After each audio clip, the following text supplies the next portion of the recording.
세명대학교 저널리즘 대학원이 운영하는 독립언론 단비뉴스. 재학생들이 직접 기자, PD가 되어 기사와 컨텐츠를 만듭니다. 2025년 올해로 창간 15주년을 맞은 단비뉴스가 새로운 시도를 시작합니다. 바로 팩트체크입니다. 팩트체크는 단순한 정보 확인을 넘어 정확하고 책임 있는 저널리즘의 실천입니다.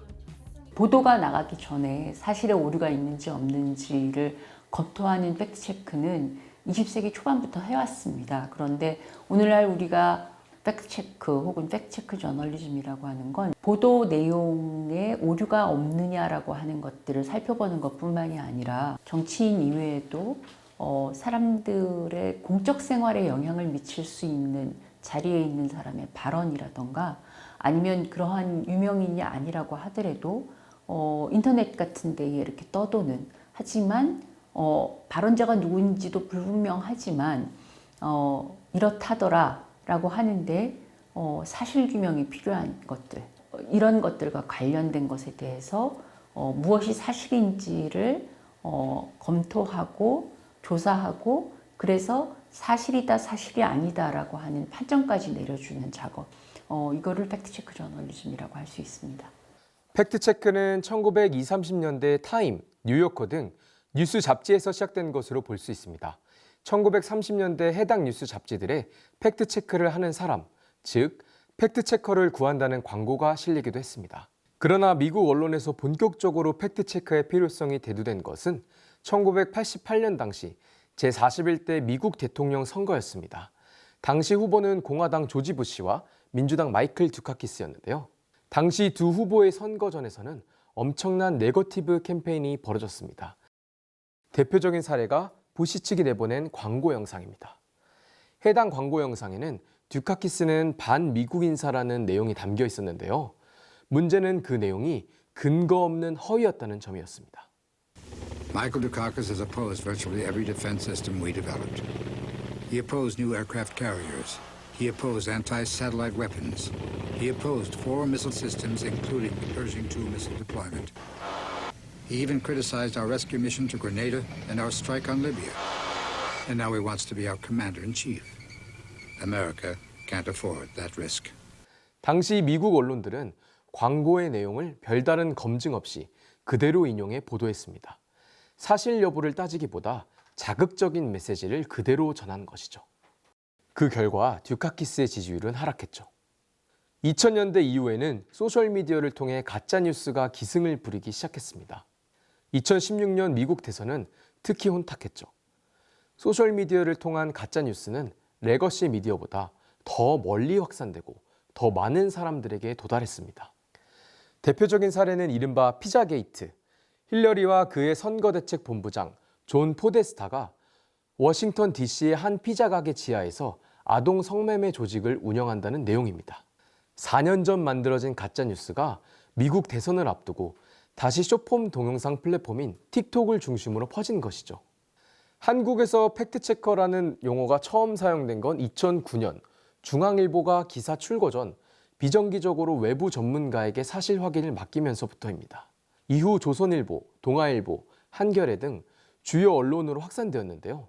2012년 대선 때는 오마이뉴스가 오마이팩트 코너를 통해 정기적인 팩트체크 기사를 선보이며 현대적 팩트체크 저널리즘을 수행한다는 평가를 받기도 했습니다. 그러나 2014년 4월 세월호 침몰 사고를 계기로 한국 언론의 받아쓰기 저널리즘 문제가 사회적 이슈로 떠올랐습니다. 당시 대부분의 언론은 별다른 검증 과정 없이 정부 발표를 그대로 전하며 치명적인 오보를 쏟아냈습니다.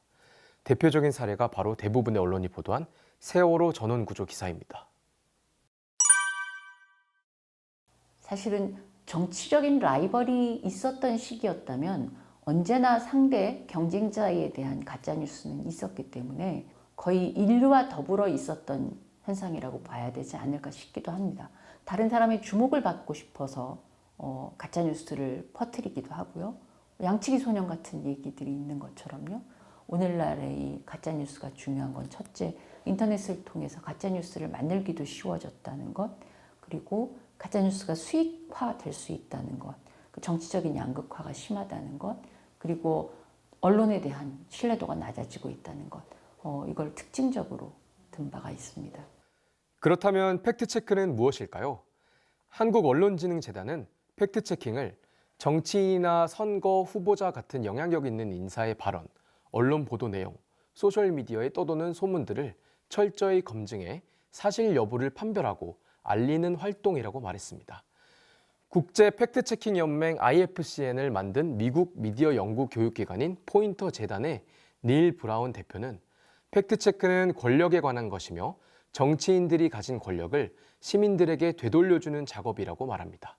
즉, 정치, 사회, 문화 등 다양한 분야에서 영향력을 미치는 주요 인사의 발언을 검증하고 분석하는 과정이라는 것입니다.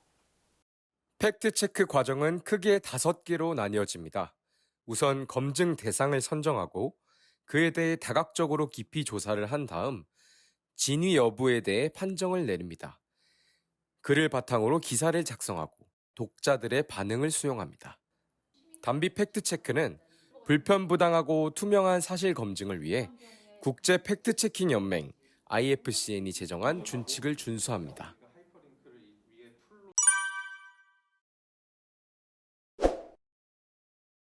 누구나 고개를 끄덕일 수 있는 게 가장 중요합니다.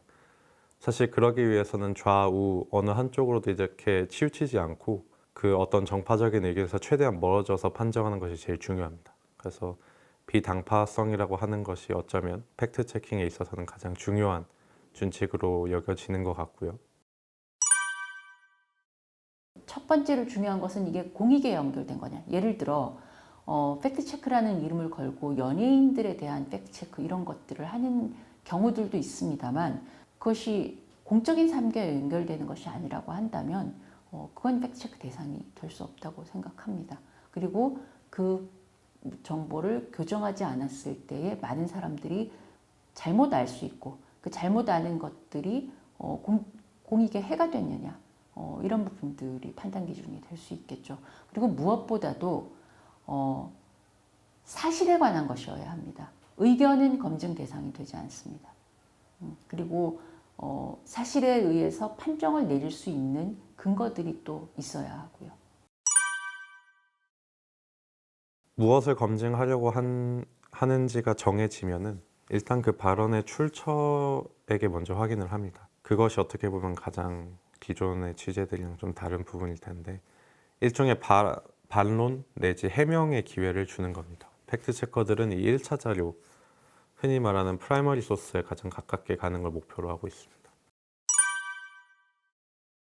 사실 팩트체크라고 하는 것이 공익을 위해서 꼭 필요한 일이지만 그렇게 수익을 창출하는 일이 되지 못합니다.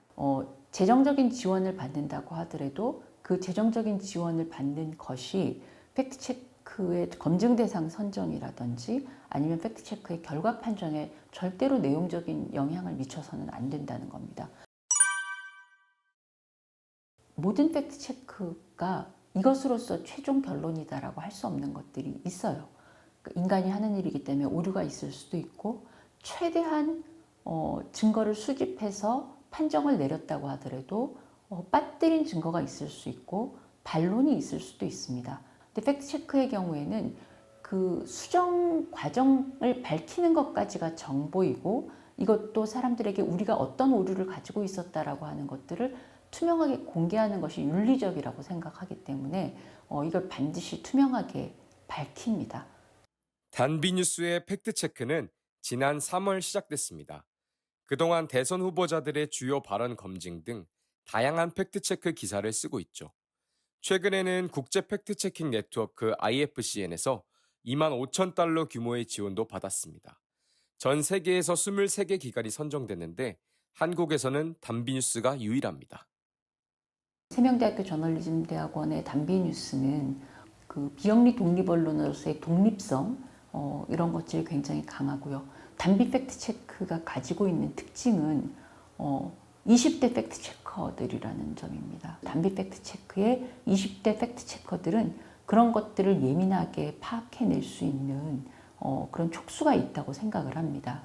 장기적으로는 IFCN의 시그너토리가 되겠다는 것이었고 그리고 그 시그너토리로서도 특히 한국의 청년 세대들을 필요로 하는 팩트체크 기관이 되겠다라고 하는 목표를 세웠습니다.